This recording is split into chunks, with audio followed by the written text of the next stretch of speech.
Aston Martin may have just taken the most important step of its entire 2026 Formula One season, and the timing could not be more dramatic. After months of struggling at the very back of the grid, Adrian Newey's AMR26 finally showed signs that it could respond to development in Hungary. But now, just as the chassis appears to be waking up, Honda has put its revised 2026 power unit on track for the first time. And if the two sides of this project are finally moving in the same direction, Aston Martin could be looking at something far more important than another temporary improvement. Because Fernando Alonso is no longer interested in hearing about potential. He needs evidence. He needs a car that can fight. And for the first time this season, Aston Martin may finally be preparing to give him one. The situation is still difficult to understand if you only look at the championship table. Aston Martin remains 10th in the Constructors' Championship with just 1 point. An extremely disappointing position for a team that entered the new regulations with enormous expectations surrounding Newey, Honda, Alonso, and the completely redesigned AMR26. But the story underneath those numbers is beginning to change. At the Hungarian Grand Prix, Aston Martin introduced a massive 16 update package, with changes across key aerodynamic and mechanical areas of the car. The result was not a miracle, but it was significant. Alonso finally reached Q2 for the first time in 2026, while the AMR26 looked much more capable of fighting with cars that had previously been far beyond its reach. Alonso and Lance Stroll ultimately finished 14th and 13th, but those finishing positions do not tell the full story. The real breakthrough was that Aston Martin finally had data showing that its development direction could work on the track. And that is exactly why Honda's revised power unit matters so much. Aston Martin has spent the first half of this season trying to solve two problems at the same time. The first was the car itself. The second was the power unit. If the chassis improved while the engine continued to hold the package back, the team would still be trapped. But if Newey's aerodynamic concept and Honda's power unit development can finally complement each other, the entire performance picture could change. That is the big question now. Did Aston Martin fix one half of the puzzle in Hungary, only for Honda to provide the missing piece immediately afterward? The first answer came at the Hungaroring, and interestingly, it did not arrive during a normal race weekend session. After the Hungarian Grand Prix, Aston Martin remained at the circuit for additional testing and development work. On the Tuesday, the team participated in Pirelli's 2027 tire development program, with Jack Crawford involved in the running. But that was not the Honda power unit debut many people were waiting for.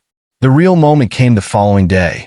Aston Martin used its second filming day of the season to run Honda's revised power unit in the AMR26, with Crawford completing up to the permitted 200 kilometers of running.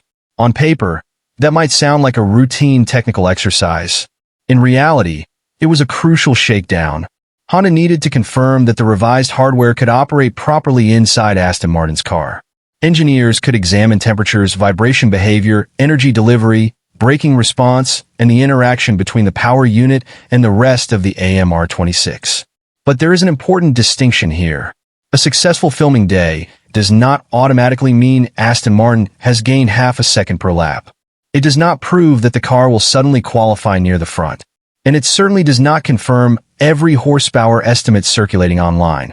What it does prove is that Honda's revised specification has moved from the factory and dyno environment to an actual Formula One car. That is the first necessary step before the team can discover what the upgrade is really worth under competitive conditions. And that is where Hungary becomes so important. Aston Martin's B-Spec AMR26 was effectively the first half of the comeback attempt. The team did not simply bolt on one new front wing and hope for the best.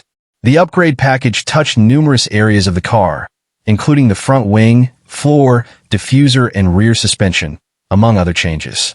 Alonso's return to Q2 was therefore more than just a qualifying statistic.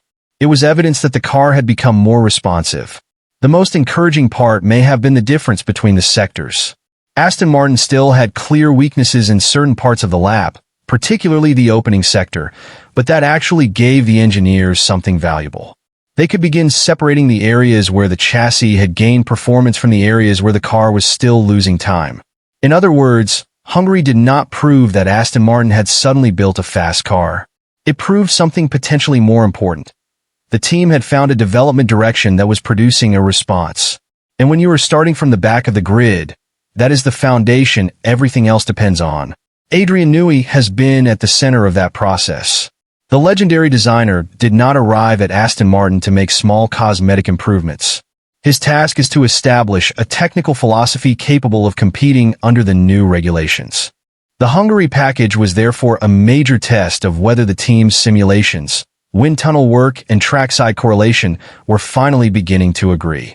And early indications suggested that Aston Martin was getting closer to that point. That may sound less exciting than saying Honda has gained 30 or 40 horsepower, but in Formula One, correlation can be even more valuable. If the engineers design a part in the factory and the track delivers exactly the performance they predicted, the development process becomes dramatically more efficient. They know what to change next. They know which simulation results to trust. And they can build the next generation of upgrades with much greater confidence. That is the real opportunity Aston Martin now has. But Honda's side of the project is just as complicated. The revised RA626H power unit is not simply about chasing one enormous peak horsepower number. Under the 2026 regulations, the electrical side of the power unit is playing an even larger role, with the MGUK capable of delivering up to 350 kilowatts. That means performance depends on how efficiently the engine produces power, how effectively energy is recovered, how consistently that energy is deployed, and how reliably the entire system operates over a race distance. Honda's Shintaro Orihara has previously emphasized the importance of understanding how the RA626H behaves as part of the complete Aston Martin package, rather than treating the engine as an isolated component. And that philosophy is especially important for Aston Martin because the team has already been dealing with serious power unit difficulties, including vibration and performance limitations. Honda therefore has to improve more than the headline number. It needs cleaner delivery, better efficiency, improved reliability, and a power unit that allows Aston Martin to use more of the available performance without constantly worrying about operating limitations. That is why the rumored horsepower figure should be treated carefully.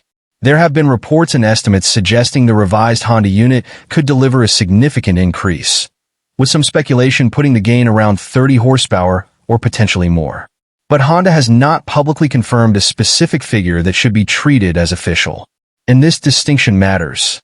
A 200-kilometer filming day cannot reproduce everything that happens during qualifying or a Grand Prix.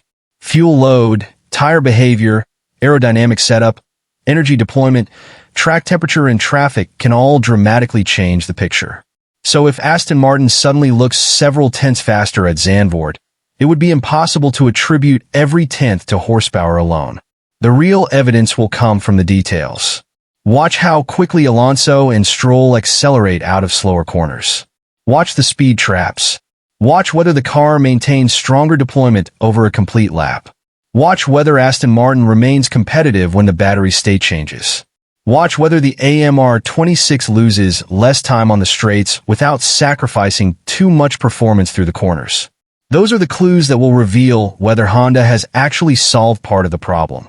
And now we reach the race that could provide the first serious answer. The Dutch Grand Prix at Zandvoort. This is where the upgrade becomes much more difficult to hide. Aston Martin will bring Honda's revised specification into the first Grand Prix weekend after the summer break, and Zandvoort is not an easy circuit for learning a major technical package. The track combines high-speed corners, dramatic banking, rapid changes of direction, and slower sections where traction and power delivery matter. In other words, the circuit can expose both the strengths and weaknesses of the AMR26. If Honda has genuinely improved energy deployment and power delivery, Aston Martin should begin seeing the benefits in the areas where the previous package struggled. But there is another problem. Zandvoort is a sprint weekend. That means the team has less practice time than it would have at a traditional Grand Prix weekend. Engineers cannot spend an entire Friday running different setups and slowly working through every question. The new engine will have to perform, the chassis will have to correlate, and the team will have to make decisions quickly. That makes Zandvoort more than an upgrade debut. It becomes a compressed examination of Aston Martin's entire development process. If everything works, the team could leave the Netherlands with something it has desperately needed all season: confidence. If the package behaves differently from the factory's expectations, Aston Martin could instead leave with another long list of questions. And that is why the first laps in competitive conditions will matter far more than any rumor about horsepower. But Aston Martin's ambitions do not stop at Zandvoort. Newey's project is already looking beyond the immediate weekend. The team has been working on reducing weight and improving the overall architecture of the car, while future developments are expected to continue refining areas such as the chassis, suspension, gearbox, and aerodynamic package. The closer Aston Martin gets to the minimum weight limit, the more freedom its engineers gain. Instead of using aggressive aerodynamic solutions simply to compensate for excess mass or other compromises, they can spend performance more intelligently. And again, that brings us back to correlation. If the Hungary package really did confirm that Aston Martin simulations are becoming more representative of what the car does on track, then the team has potentially unlocked something much bigger than one upgrade. It has unlocked a better development process. That is particularly important because 2026 is not only about rescuing this season.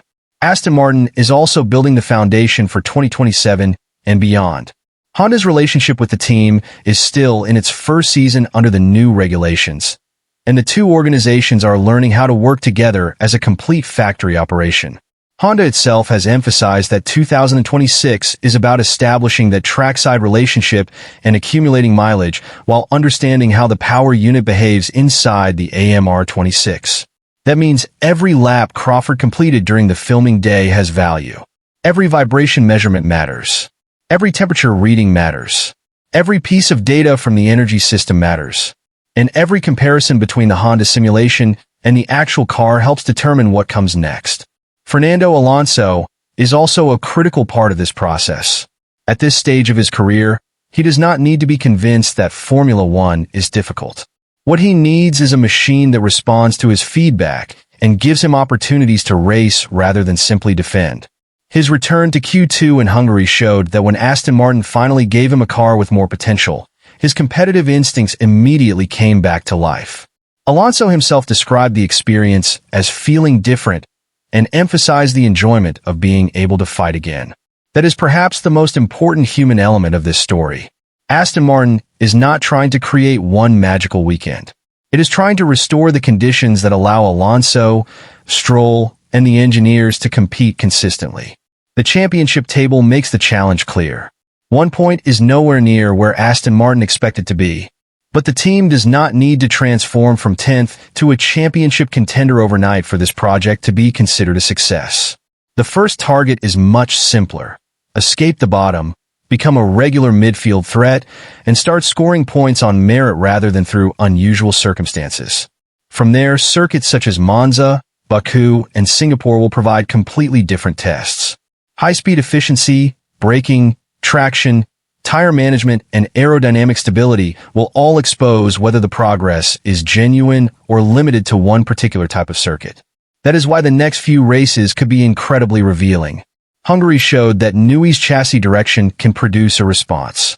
The Hungarian filming day gave Honda its first opportunity to put the revised power unit inside that improved chassis. And Zandvoort will finally bring those two development paths together in a competitive environment. That is the real story here. Aston Martin is not suddenly guaranteed to become a front-running team. There is no evidence yet that the Honda upgrade will deliver a miracle. But for the first time in 2026, the team has a reason to believe that the pieces might actually fit together. The chassis is beginning to respond. Honda has delivered its revised hardware. The factory is gaining confidence in its correlation. Alonso has finally experienced what it feels like to fight again, and Newey now has a clearer foundation on which to build the next stage of the project. The question is no longer whether Aston Martin can produce another upgrade. The question is whether the team can finally turn those upgrades into one complete, reliable, and consistently competitive Formula One car. And that answer will not come from a simulator, a dyno, or a rumor on social media. It will come when Fernando Alonso attacks the first serious corners at Zandvoort and the stopwatch tells the truth. If the AMR26 suddenly accelerates harder, carries more speed, deploys its energy more effectively and stays closer to the midfield, Aston Martin could finally be turning the page on one of the most disappointing starts of the 2026 season. But if the new Honda power unit fails to deliver the expected step, the pressure will only increase.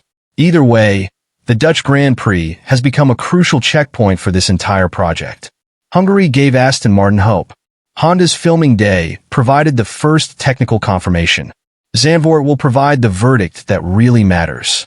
And for Fernando Alonso, after months of waiting, that verdict could determine whether the rest of 2026 becomes another season of survival, or the beginning of Aston Martin's Real comeback.